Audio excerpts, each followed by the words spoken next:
the ocean, from the Arctic to the Atlantic, the Southern to the Indian, to the mighty Pacific and beyond.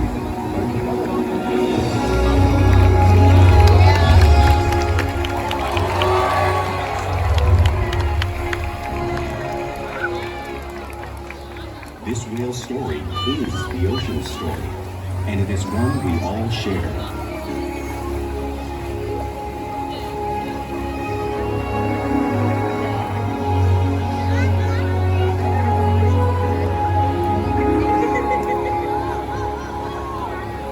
Welcome to SeaWorld's Orca Encounter. My name is Kalia, and I'm honored to introduce you to this intriguing and majestic animal.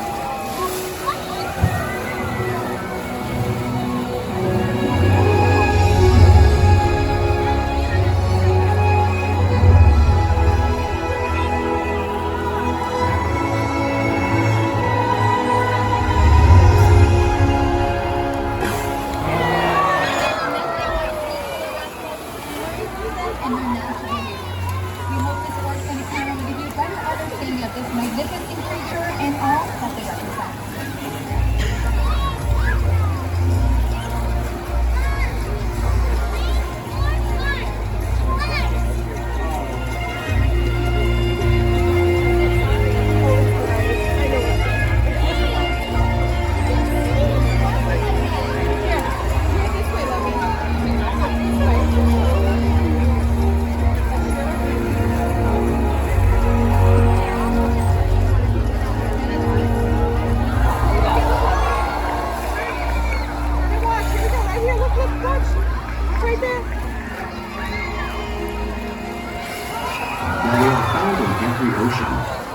Orcas living off the coast of Iceland are quite different than those near Costa Rica. In fact, there are at least 10 types, or ecotypes, of killer whales. An ecotype describes the differences between killer whale size, physical form, prey, social structure, and habitat. As you can see, the differences are subtle, but noticeable when compared side by side. Orcas are adapted perfectly to their environments. And even the whale's black and white coloration has a purpose. It camouflages the outline of their bodies in the water, making it easier for them to surprise and catch their prey.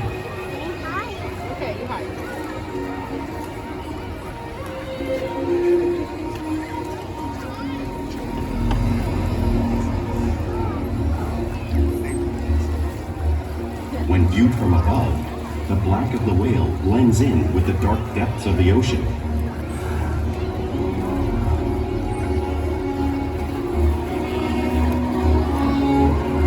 When viewed from below, the orca's white bellies match the brighter surface of the water, blending with the light above, giving them the perfect camouflage.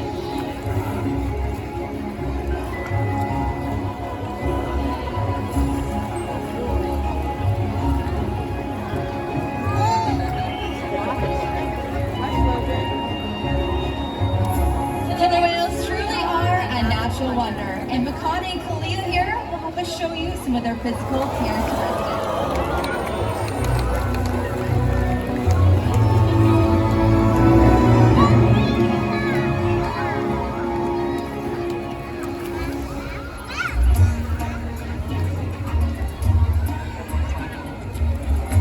Their blowhole is perfectly designed for getting quick enough air at the surface of the water. Even the location of their eyes works to their advantage. It looks like their eyes are located in that white patch, but that's a visual distraction. They're actually located in the black area in front, camouflage from thrashing prey.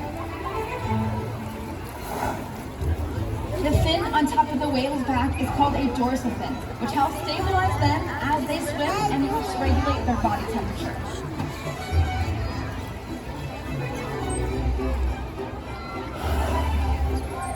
Hookers on either side of the whale's body are called pectoral hookers, now primarily used for steering and stopping.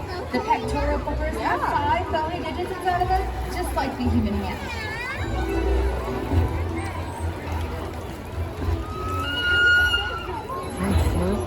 lobes on either side of the tail are called flukes and are the killer whale's engine, propelling them at speeds as fast as 30 miles per hour, which can be as fast as some of our speedboats. And killer whales swim the fastest and use the most power with them propelling their nearly 10,000-pound bodies all the way up.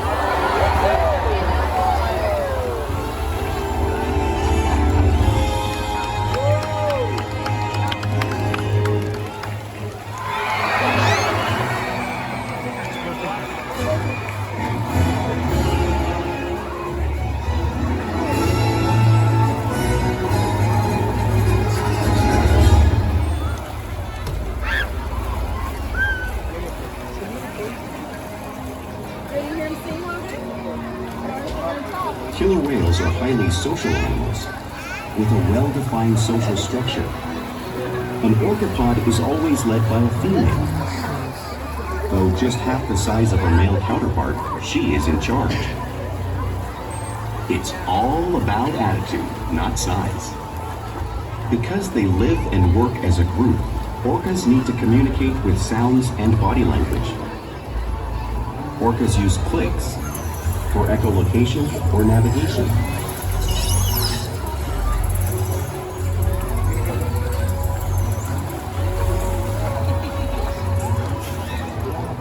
Whistles to socialize in the pod. And calls for group coordination and hunting.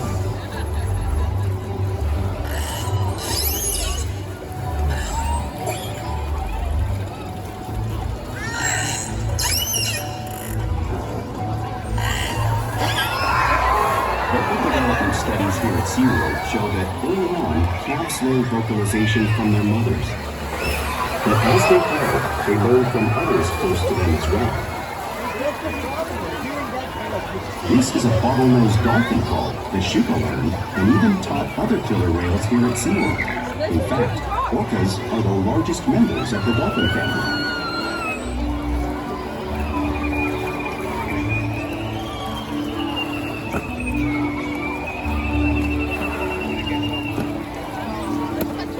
Whales here and in the wild use vocalization to communicate all the time. Like all animals, killer whales use body language as a form of communication. They'll use pectoral flaps to show dominance or to get noticed.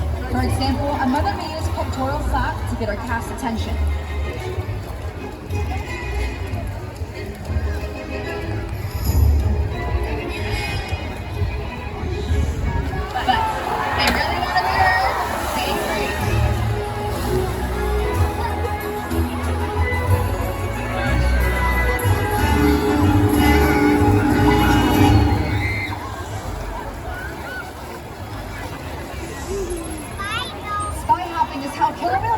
To get a better view of their surroundings while they hunt.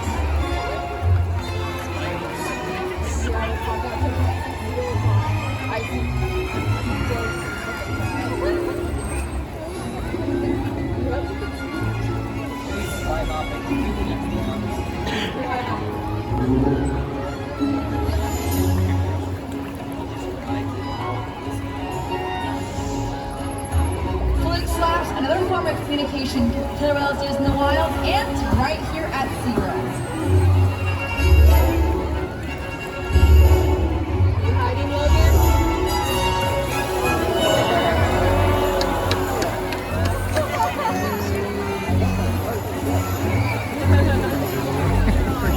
Isn't that cool? The kitty right there?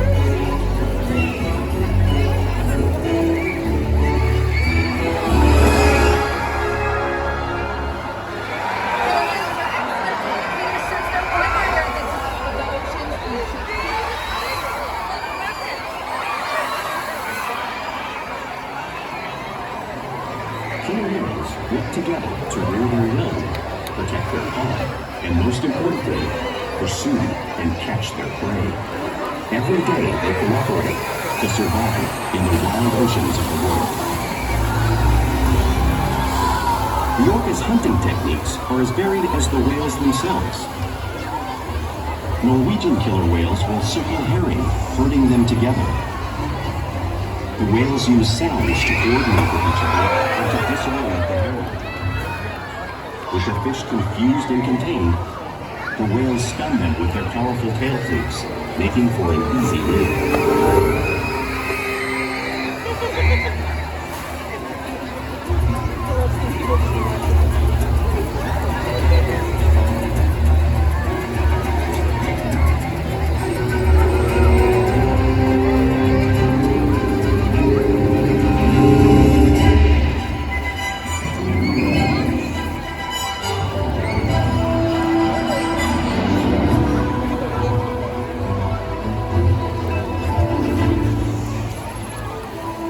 Whales in the southern hemisphere will capture sea lions by pulling them right out the ocean.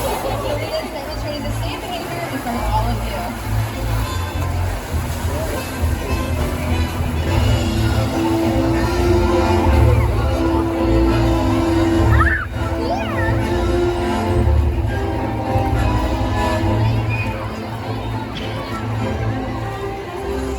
Antarctic orcas will actually create waves that wash over floating ice, knocking seals into the water.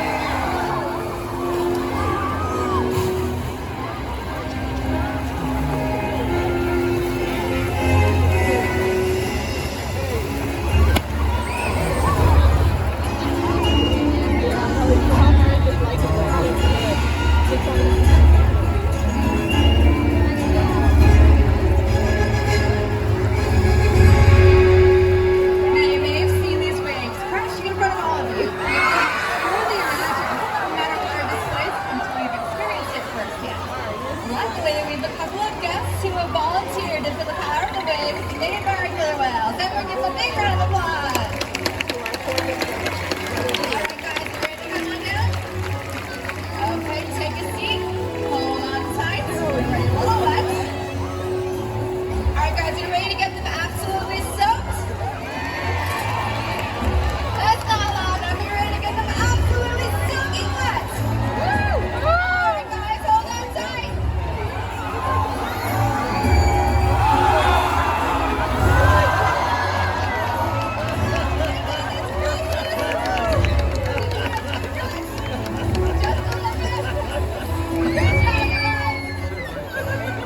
Everyone give a big round of applause to our volunteers.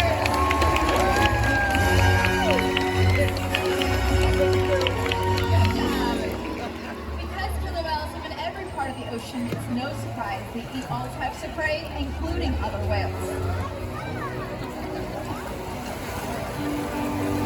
The blue whale on the screen behind me is the largest animal on Earth. It is 5 times larger and 50 times heavier than a killer whale.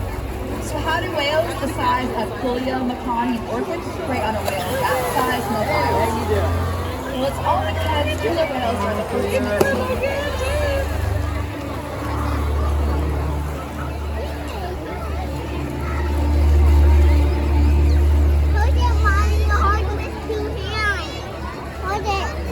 In this example, we see the larger male orcas surround a sperm whale, forming a perimeter, while the females continue to drive the whale forward until it reaches exhaustion. The calves then move in to join the adults in the group. Whatever their prey, killer whales always cooperate and hunt together, making them a highly successful predator.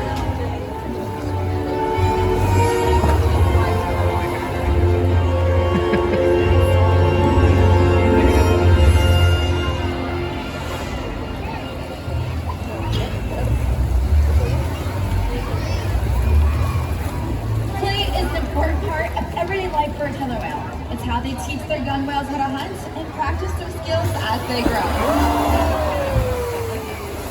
You'll see whales in the wild showing their interactive and playful side. We see it here at SeaWorld all the time.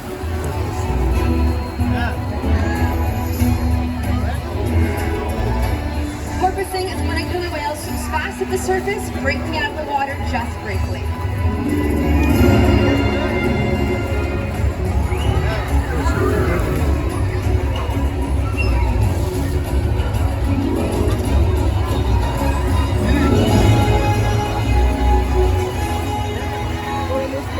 You'll see them do this when catching a ride in the wake of a boat or even when surfing in a wave.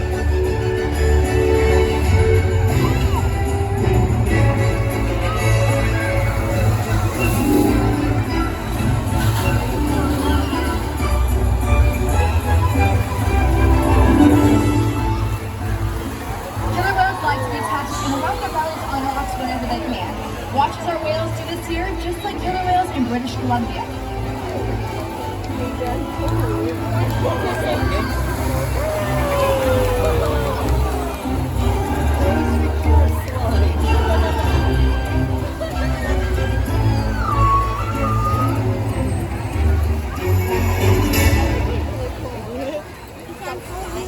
You'll see whales in the wild imitating and learning from each other. We see it here at SeaWorld all the time. Our whales are constantly copying each other's behaviors and learning from one another.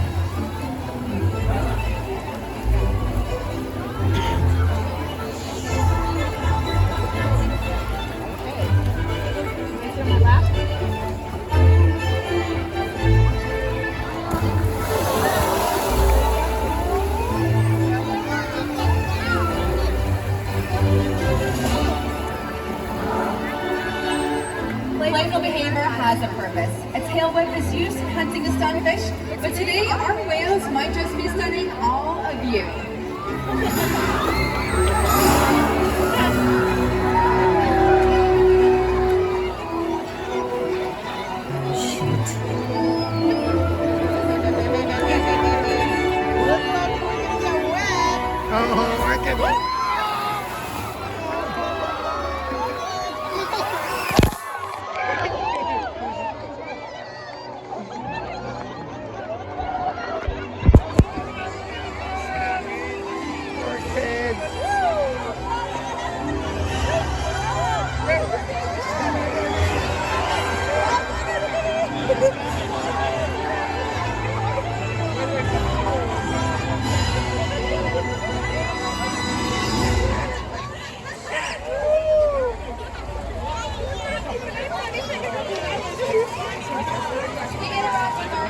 All day, every day. Which is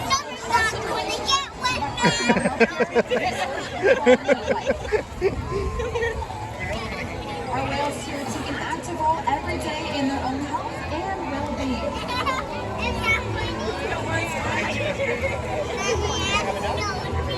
They thought it was funny.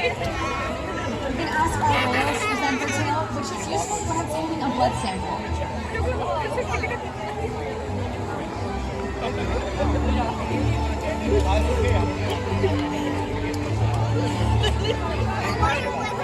We can also ask our whales to stand on a scale to monitor their weight, just as Orcas do on screen.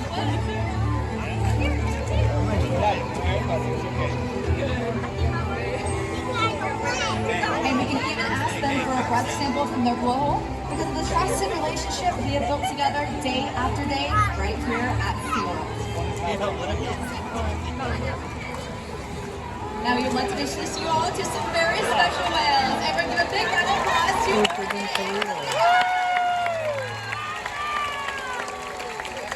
Kalia are our two most dominant females here. You guys can truly compare the different types from ecotypes as Orchid's northern residents and Kalia is a southern resident killer whale.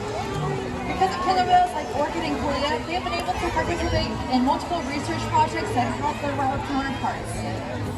Here at SeaWorld, we encourage our whales every day to learn something new, to engage and stimulate their minds. Diet, exercise, and of course play help keep these whales in great shape.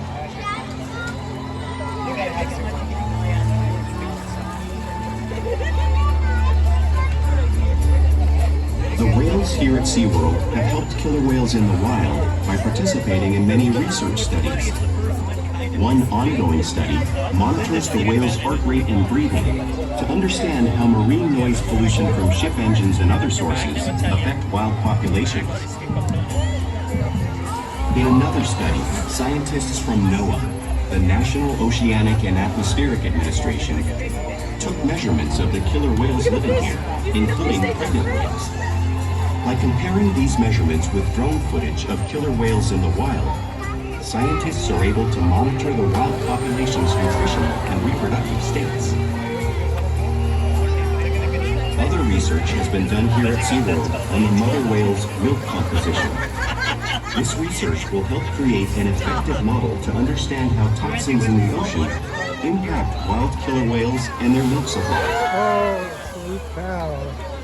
What we learn from the whales in our care every day is actively helping whales in the wild survive. And just by being here today, you've supported our rescue, research, and conservation efforts all around the world. If we work together, like the killer whale, we can protect the future of the Orcinus orca and this beautiful planet that we all share.